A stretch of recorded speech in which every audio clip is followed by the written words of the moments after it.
Monday night, early Tuesday morning, just after midnight, June 21st.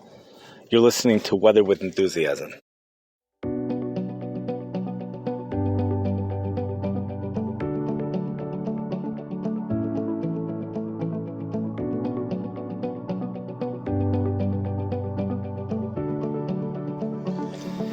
We eagerly await the update of the German computer model icon. It's 30 minutes late already, and we eagerly await it to see what will those high temperatures forecast. What is the forecast going to be for this upcoming Saturday? This upcoming Shabbos for St. Louis, Missouri. As of 1 p.m., the 1 p.m. forecast, Saturday afternoon, 104 degrees. Temperatures usually go up and up after 1 o'clock p.m. The thing is that the last time this computer model was updated was 7 hours ago.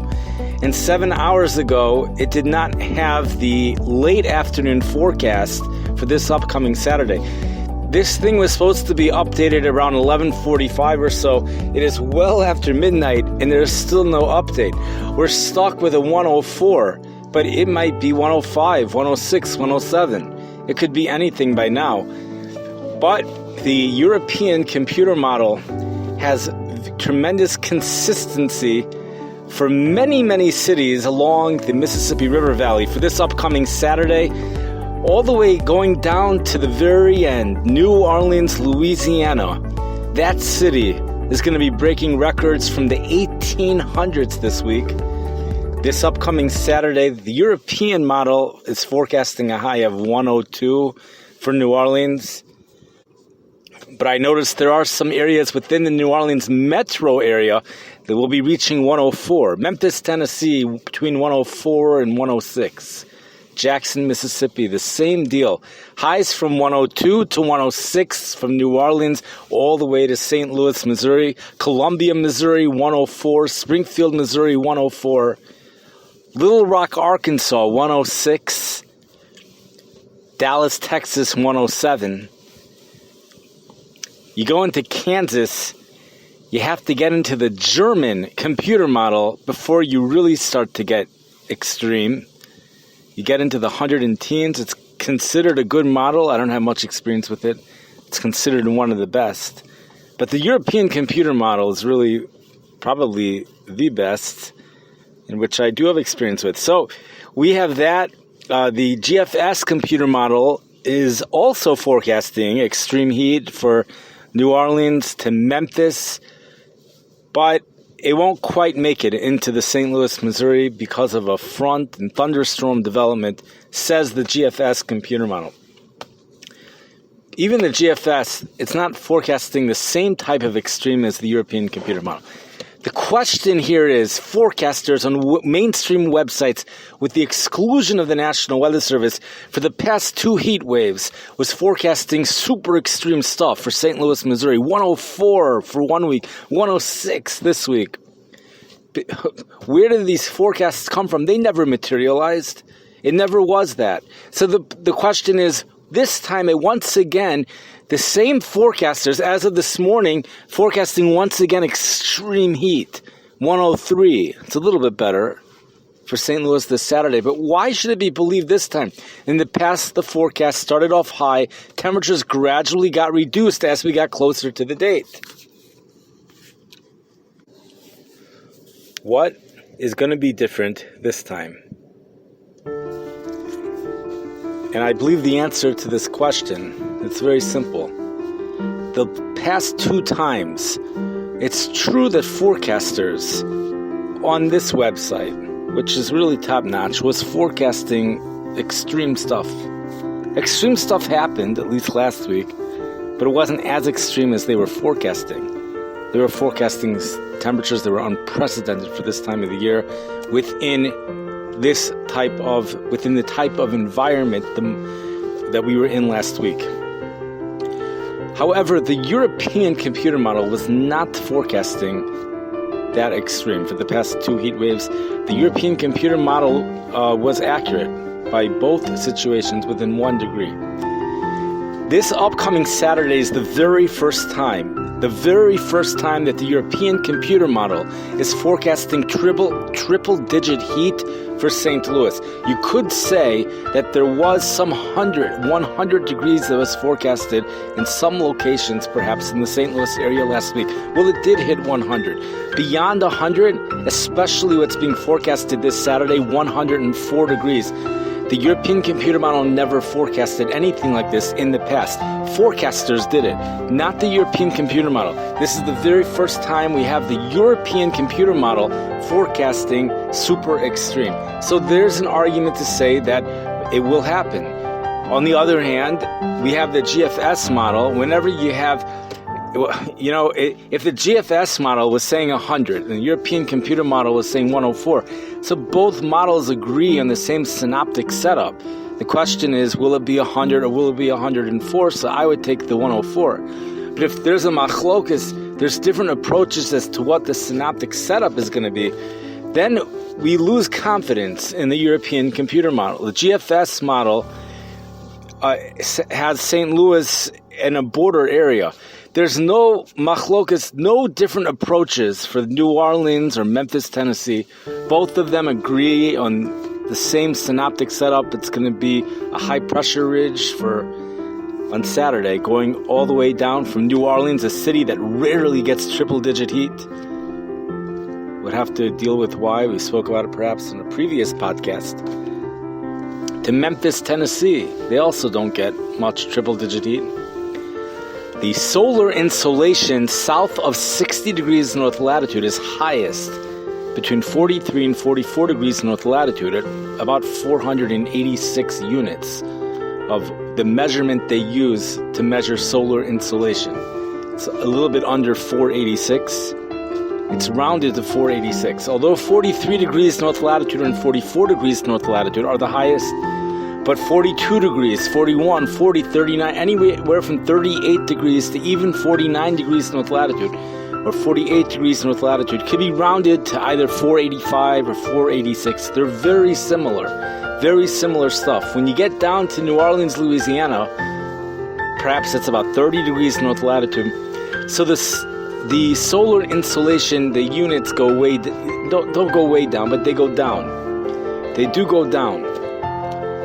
When you go north, they also go down until they hit, I think, around 440 units.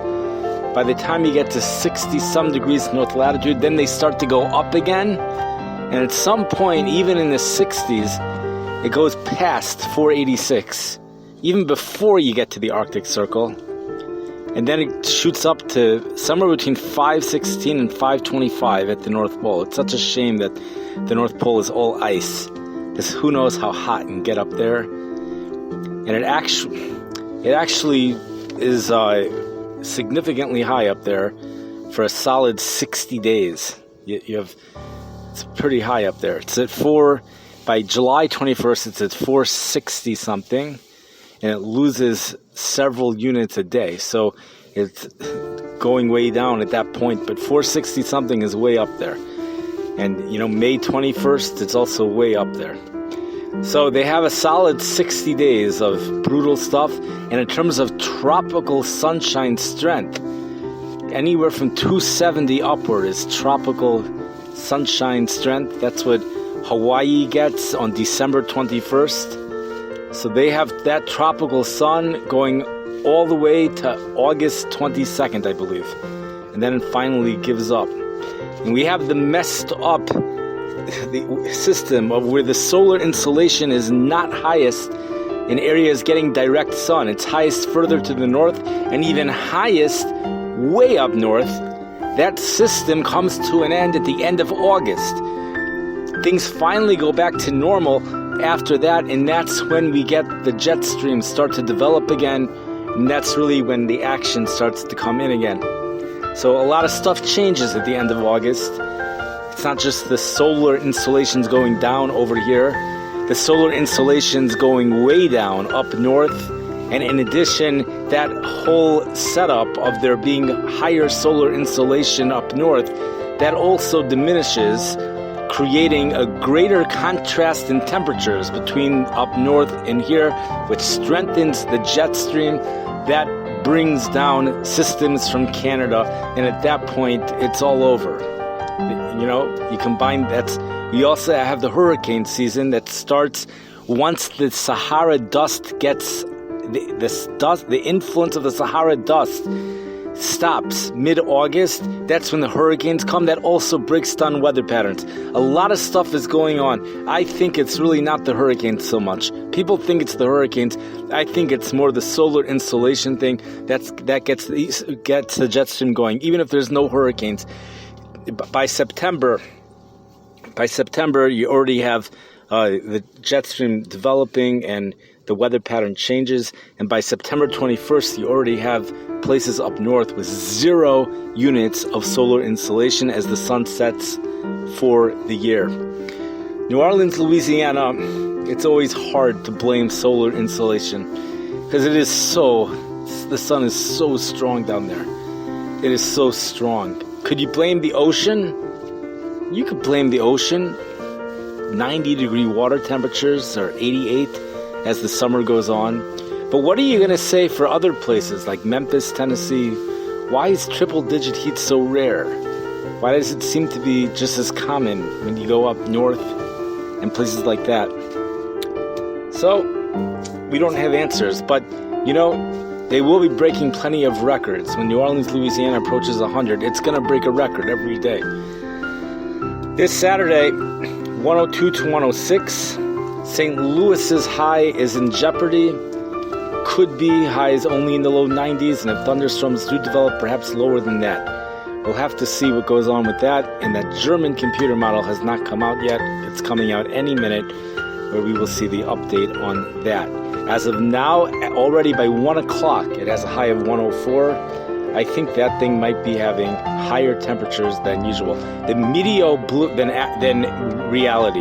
The Meteo Blue, the Switzerland computer model, which has a name for being very accurate in regards to wind and temperatures. I don't have much experience with it. They're forecasting high of 101 Saturday afternoon for St. Louis. Areas north of St. Louis will, for a little bit, will be hot, but once you get to Springfield, Illinois, temperatures go down into the 90s, and then things kind of fall apart north of that. So you really get that heat going up to the mid-Mississippi River Valley, perhaps Hannibal.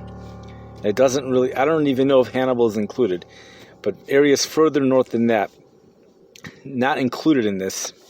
Memphis, Tennessee might have a string of days with temperatures in the hundreds. The next event going on here is the severe weather that exists outside of this hot air mass, where you have the ring of fire. Thunderstorms moving through Minnesota, places like that in the upper Midwest. Continue to move through. Chances of thunderstorms in the Chicago area. Tomorrow evening, as the front moves through Chicago, tomorrow will be another hot day in Chicago. And those thunderstorms move through. The South Bend, Indiana National Weather Service really tightens things up very quickly, and it's very cool just to read it. They have clarity, and it's written, no lengthy, there is a lengthy discussion, but you can also have a very simple paragraph with clarity. There's a weak cool front moving through the area tomorrow night, which will bring low chances for thunderstorms.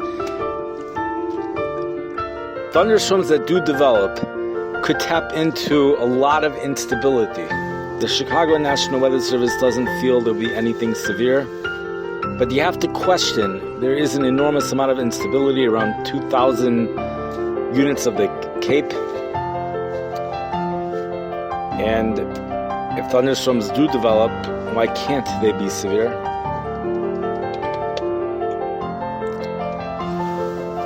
Heat will be building in Fairbanks, Alaska next week. Temperatures going into the lower or mid-80s. European model has low 80s. GFS says 86 for Monday afternoon. Temperatures hitting 80 in Boston for the weekend. Good swimming weather for them. Temperatures remain below 90 for the mid-Atlantic area, for most of that area. Temperatures in the 80s. The heat stays stationary and remains a theme for the Midwest this year. When the heat goes away, it doesn't move east. If it does move east, it's a weakened version. But the heat builds right back into the Midwest. The theme is the Mississippi River Valley. From May 8th onward, we've been seeing high-pressure ridges that go from South Louisiana up to Ontario. We had super high dew points, according to unofficial records, in southern Manitoba yesterday, in Canada. We're seeing a drying out of the soils here in the Midwest, resulting in the rare low humidity heat that's been occurring. Dew points not even hitting 60 in the state of Missouri for many areas. That's going to play a role in those increase in temperatures, perhaps for the weekend. Next week, we're going to have cooler and drier weather over much of the upper Midwest. There's clarity on that. I don't know where St. Louis falls into the thing. The hundreds goes away. Do we get into the 80s, or will the 90s continue? I would think 80s, but I see that there's reason to believe that at least low 90s might continue for the St. Louis area. Places in the upper Midwest, we have areas that will likely be dropping into the 70s for afternoon highs in Minnesota once the cool front moves through for next week. We're likely going to see a return to the high-pressure ridge as usual as we approach July and continue into that month. Thank you for listening. I wish everyone a great night. Have a great day. The song that's playing in the background, it comes from a podcast maker. I have written Audio Jungle, Pink Zebra. I don't know which one is the title of the song, which one is the band.